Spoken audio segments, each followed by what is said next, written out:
Gentlelady's time has expired. I now recognize Ms. Ramirez for 5 minutes of questioning. Thank you, Chairman. Secretary, it's good to see you. I'm going to go straight to the questions because I have a lot of them.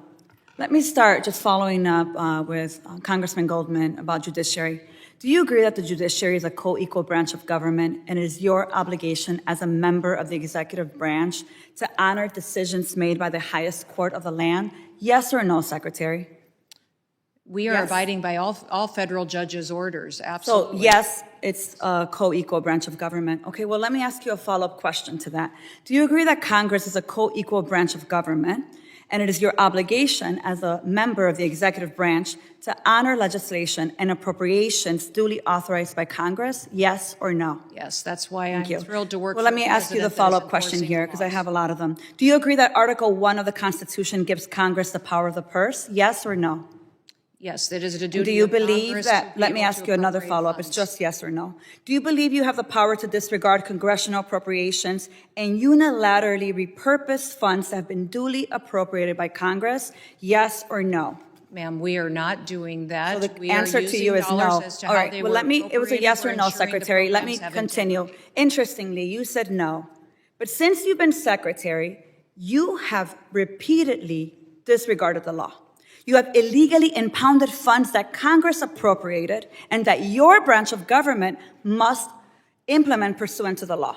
Yet you've closed offices established in law, including the Office for Civil Rights and Civil Liberties, the Office of the Immigration Detention Ombudsman, the Office of the Citizenship and Immigration Services, and you've canceled contracts for programs authorized in law, including shelter and service programs and citizenship and integration grants. You've obstructed and roughed up members of this committee as they attempted to conduct congressional oversight, and then you vilified them. But my question is, if they were so bad, why were they allowed to go in after to conduct oversight?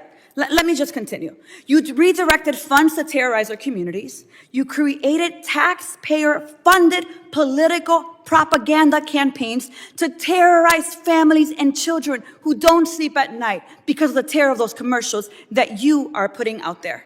You hold sick, disrespectful press conferences in my state where, let me be clear, you are not welcome. You corruptly used emergency authority to avoid procurement to make Trump's private prison donors richer by directing $45 billion for them to expand ICE detention centers. You defunded work to address real threats to the Homeland, all while you pursued college newspaper editors, labor leaders, and even a Harvard scientist who failed to declare frog embryos at the airport. Clearly, we don't have time for all my questions, so I have 13 pages worth of questions that I will be submitting to the record that I expect you and the administration to answer. But here is my final question to you. When you took your oath, did you swear to support and defend the Constitution of the United States of America? Yes or no? Yes, I did. So I find that laughable. You don't behave like someone who takes that oath seriously. And let me tell you why. We don't live in a dictatorship or a monarchy. Trump's will is not the guiding doctrine of this nation, and our country is not a playground for his or your twisted authoritarian fantasies. We are a democracy. We defend the Constitution and we affirm the rule of law. We respect the co-equal branches of government and we uphold our rights, even when we disagree. The foundation of our nation is based on a core set of constitutional rights upon which our prosperity, our pluralism, and our peace depend on it. You, however, have been leading this work for 116 days, and in that time, you have profiled and dehumanized our neighbors. You've betrayed our constitutional commitment to due process. You've deported United States citizens.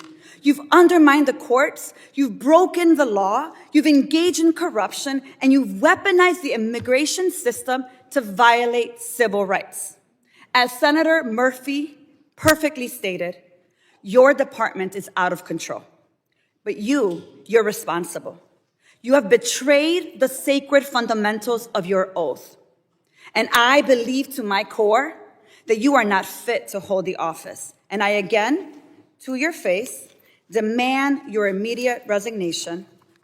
and I put it and place it on the record for all of us to see. With that, Chairman, I yield back. Generally yields. Mr. Gabarino is recognized. Thank you, Chairman. Madam Secretary, thank you so much for being here today. I'm the chairman of the Subcommittee on Cybersecurity Infrastructure Protection, so I work with CISA a lot.